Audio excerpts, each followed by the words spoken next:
اعوذ باللہ من الشیطان الرجیم بسم اللہ الرحمن الرحیم الحمد للہ رب العالمین والصلاة والسلام علی محمد وعلی آلہ الطیبین الطاہرین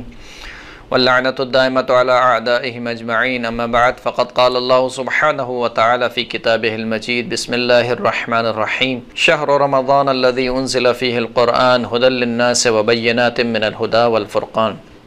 محترم ناظرین کرام، قرآن مجید کا 25ویں پارے کا خلاصہ آپ کی خدمت میں حاضر ہے۔ قرآن مجید کے 25ویں پارے میں سورہ مبارکہ فصلت کی باقی ماندہ آیات یعنی آیت نمبر 47 سے لے کر آیت نمبر 54 تک یہ 25ویں پارے میں شامل ہیں۔ اس کے علاوہ سورہ مبارکہ شورا،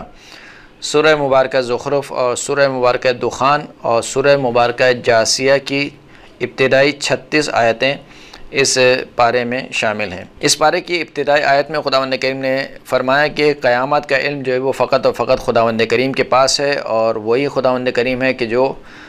پھلوں سے، شگوفوں سے پھلوں کو نکالتا ہے، اور وہی خداوند کریم جو جانتا ہے کہ ہر مادہ جو ہے وہ اپنے رحم میں کیا اٹھایا ہوا ہے، اور ان تمام چیزوں کا علم جو ہے وہ خداوند کریم کے پاس ہے۔ پھر اس کے بعد خداوند کریم نے شرک کی نفی کی اور فرمایا کہ یہ جو کفار جو معاد کا انکار کرتے ہیں یعنی دوبارہ اٹھائے جانے کا انکار کرتے ہیں، اس کی ایک وجہ جو ہے وہ یہ دنیا کی رنگینی ہے، یعنی یہ دنیا کی رنگینی میں اس قدر مست ہو چکے ہیں کہ یہ سمجھتے ہیں کہ بس ہماری تو یہی زندگی ہے، اس کے بعد کی کوئی زندگی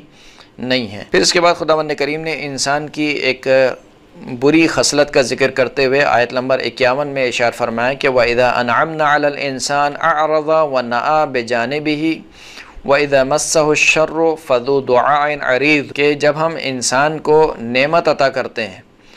تو یہ منہ پھیر لیتا ہے، جب یہ خوش و خرم ہوتا ہے، جب اس کی دنیا بالکل ٹھیک جا رہی ہوتی ہے، ہر طرف سے نعمتوں کی فراوانی ہوتی ہے،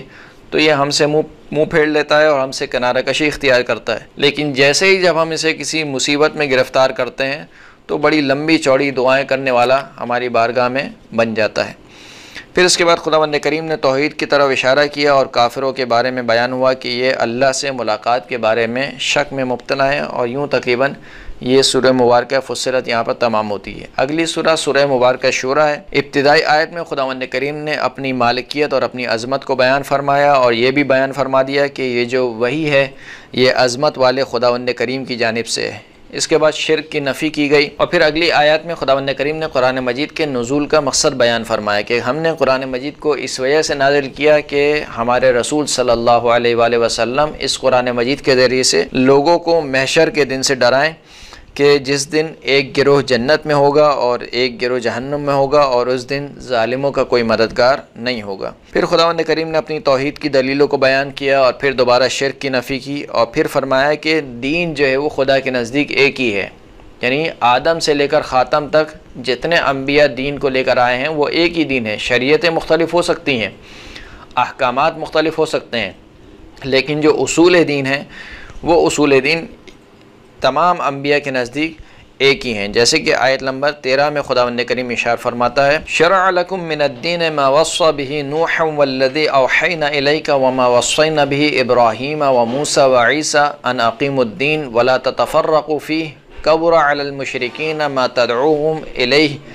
اللہ یجتبی الیہ من یشاء ویہدی الیہ من ینیب۔ اللہ نے تمہارے لیے وہی دین مقرر کیا کہ جس کے قائم کرنے کا حضرت نوح علیہ السلام کو حکم دیا، اور جو بذریعہ وحی ہم نے تیری طرف بھیج دی، اور جس کی تاکید کا حکم ہم نے ابراہیم اور حضرت موسیٰ اور حضرت عیسیٰ علیہ السلام کو دیا تھا، اور اس دین کو قائم رکھنا اور اس میں پھوٹ نہ ڈالنا۔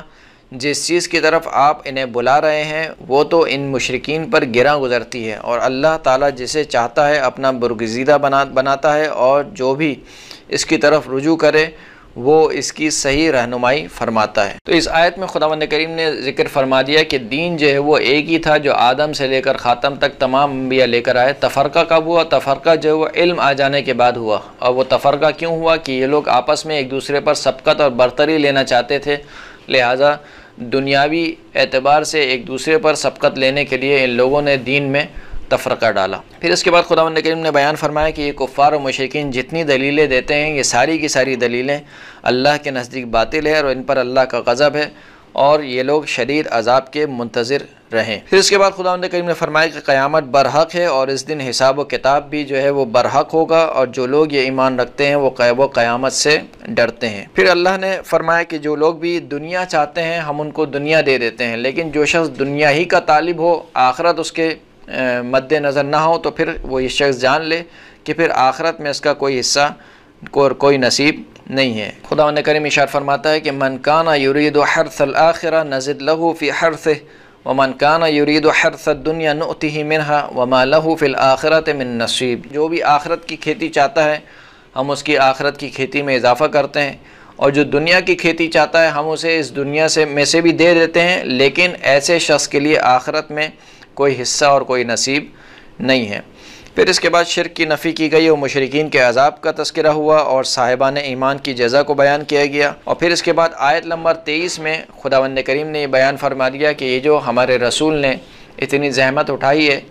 رسالت کو پہنچایا ہے، اس کا اجر رسالت کیا ہے۔ فرمایا کہ ذالک الذی یبشر اللہ عبادہ الذین آمنوا وعملوا الصالحات قل لا اسألکم علیہ اجرا الا المودۃ فی القربى ومن یقترف حسنۃ نزد لہ فیہا حسنا ان اللہ غفور شکور۔ کہ یہ جو ہم نے نعمتیں گنوائی ہیں، یعنی یہ جو صاحبان ایمان کی نعمتیں ہم نے پچھلی آیت میں ذکر ہوا ہے، یہ وہ چیز ہے کہ جس کے ذریعے سے خداوند کریم اپنے ان بندوں کو بشارت دیتا ہے جو صاحبان ایمان لے کر آئے اور نیک اعمال انجام دیے۔ بس اے حبیب آپ کہہ دیجئے کہ میں تم سے کوئی اجر نہیں چاہتا مگر یہ کہ میرے اقربا سے مودت اختیار کرو، اور جو بھی اللہ کی بارگاہ میں ایک نیکی اپنائے گا تو خداوند کریم اس نیکی کو بڑھاتا رہے گا، اور خداوند کریم بہت زیادہ بخشنے والا بھی ہے اور بہت زیادہ شکر کرنے والا بھی ہے۔ تقریباً فریقین کی روایت میں یہ بات موجود ہے کہ وَمَن یقترف حسنۃ، یہاں پر حسنہ سے مراد اہل بیت اطہار کی محبت ہے، کہ جو شخص بھی اہل بیت اطہار کی محبت اپناتا ہے خداوند کریم اس کی محبت میں اضافہ کرتا رہتا ہے۔ پھر اس کے بعد خداوند کریم نے ارشاد فرمایا کہ خداوند کریم ہی وہ ہے کہ جو اپنے بندوں سے توبہ کو قبول کرنے والا ہے، وَالَّذِي يقبل التوبۃ عن عبادہ ویعفو عن السیئات ویعلم ما تفعلون۔ خداوند کریم وہ ہے کہ جو اپنے بندوں کی توبہ کو قبول کرتا ہے اور برائیوں سے درگزر کرتا ہے، اور وہ تمام وہ چیزیں جانتا ہے جو تم اعمال انجام دیتے ہو۔ پھر اس کے بعد خداوند کریم نے ارشاد فرمایا کہ ہم نے رزق کو پھیلایا کیوں نہیں ہے، یعنی فراوان جو ہے وہ اس دنیا میں کیوں نہیں چھوڑ دیا، ایک کو فقیر ایک کو مثال کے طور پر امیر کیوں بنایا ہے۔ تو خداوند کریم فرماتا ہے کہ وَلَوْ بَسَطَ اللَّهُ الرِّزْقَ لِعِبَادِهِ لَبَغَوْا فِي الْأَرْضِ وَلَكِنْ يُنَزِّلُ بِقَدْرٍ مَا يَشَاءُ إِنَّهُ بِعِبَادِهِ خَبِيرٌ بَصِيرٌ۔ اگر خداوند کریم اپنے رزق کو اپنے بندوں کے لیے پھیلا دیتا ہے، یعنی رزق کی فراوانی ہوتی ہر شخص کے پاس، تو لبغوا فی الارض، تو یہ سب کے سب زمین میں طغیان کرتے، سرکشی کرتے خداوند کریم کے سامنے۔ ولیکن ینزل بقدر ما یشاء، لیکن خداوند کریم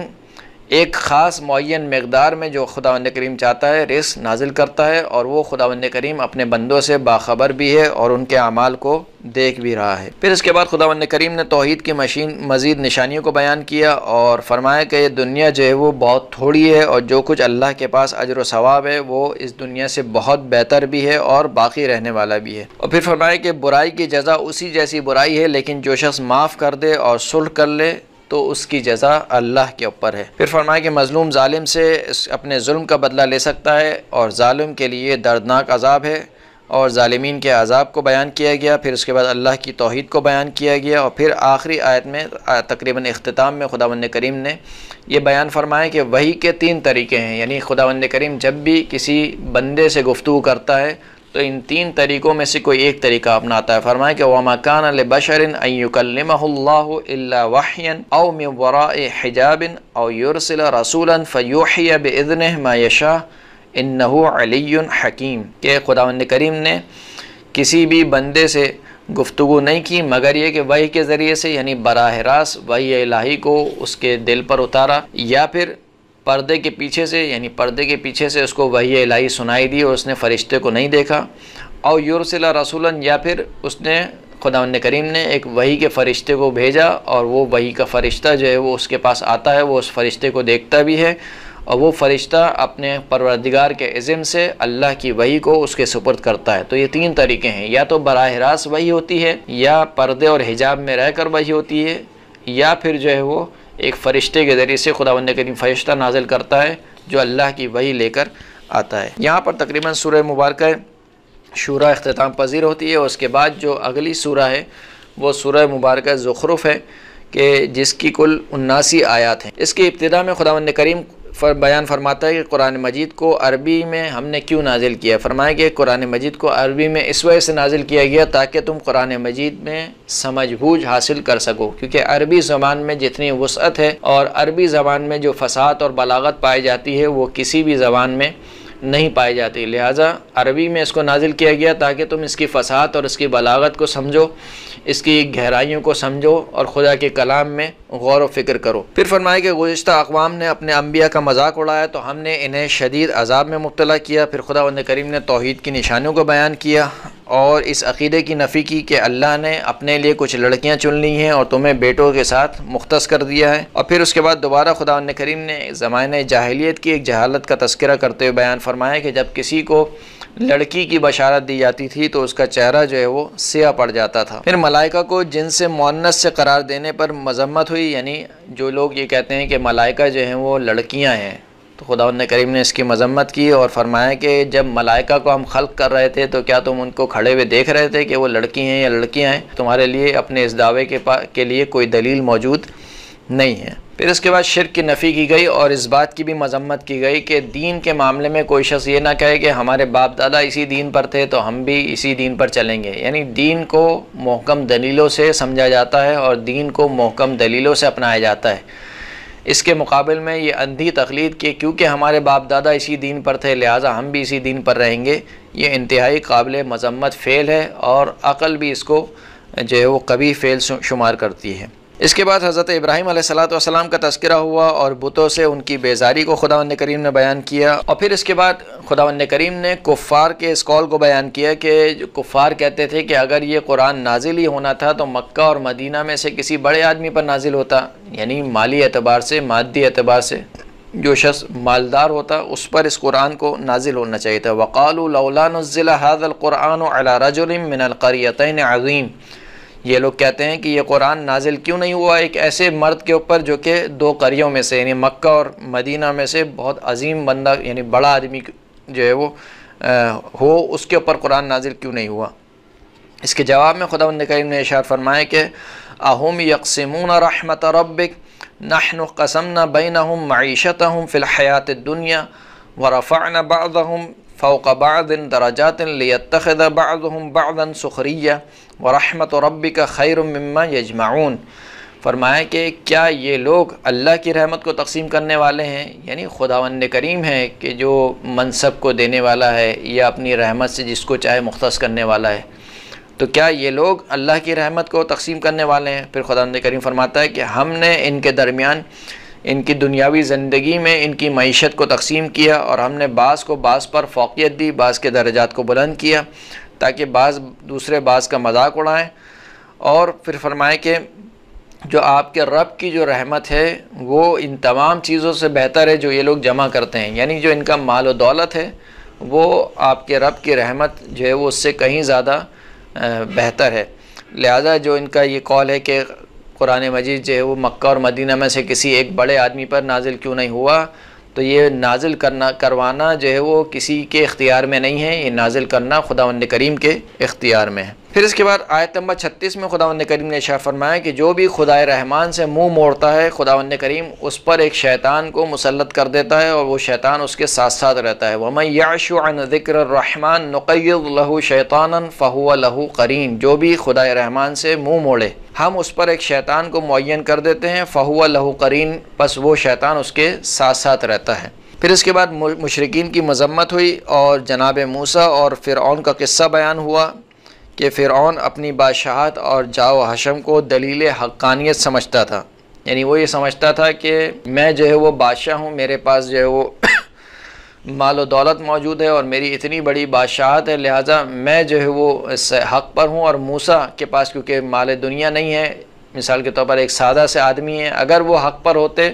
تو ان کے پاس بھی بہت بڑی بادشاہت ہوتی، اور فرعون جو ہے وہ یہ کہتا تھا کہ اگر یہ موسیٰ سچے نبی ہیں تو اس کے اوپر آسمان سے سونے کے کنگن کیوں نہیں اترے اور اس کے ساتھ ملائکہ کیوں نازل نہیں ہوئے۔ تو یہ باتیں جو ہے سن کر فرعون کی قوم نے جو ہے وہ حضرت موسیٰ کا انکار کیا اور فرعون کی اطاعت کی، اور خداوند کریم نے اس کے مقابلے میں انہیں عذاب میں مبتلا کیا۔ پھر اس کے بعد جناب عیسیٰ علیہ السلام کا حوالہ دیتے ہوئے فرمایا کہ جو عیسیٰ علیہ السلام کی قوم تھی وہ بھی گروہوں میں تقسیم ہو گئی، اور انہیں بھی اللہ کے عذاب نے آ گھیرا،